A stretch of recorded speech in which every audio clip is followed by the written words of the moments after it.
నేను మీ doctor Rama Akhilesh paediatrician. చాలామంది పసిపిల్లలకి స్నానం చేపించడానికి ఒక మనిషిని ఏర్పాటు చేసి, బాగా 2, 3 బకెట్లు నీళ్ళు తీసుకొచ్చి, వేడి వేడి నీళ్ళతో అట్లా కాళ్ళ మీద పడుకోబెట్టి, దబా దబా తల మీద నీళ్ళతో కొడుతూ, చేతులు, కాళ్ళు అట్లా లాగి, ఇట్లా లాగి స్నానం చేపిస్తారు. ఇలా చేపిస్తే చాలా మంచిది. తల కూడా గుండ్రంగా అవుతది అనుకుంటారు. నిజంగా అలా స్నానం చేపించడం వల్ల మంచేమో నాకు తెలీదు కానీ, చాలా నష్టమైతే ఉందండి. అదేంటి అంటే, ఇలా స్నానం చేపిస్తున్నప్పుడు బిడ్డకి కొన్నిసార్లు ఊపిరాడకుండా ఇబ్బంది పడే అవకాశం ఉంటది. అలాగే నీళ్లు కూడా తాగేసి అవి ఊపిరితిత్తుల్లోకి పోయి ఆస్పిరేషన్ నిమోనియా వచ్చే అవకాశం ఉంటది.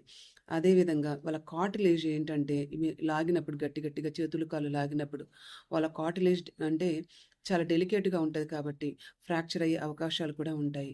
అలా స్నానం చేయించాల్సిన అవసరం లేదండి.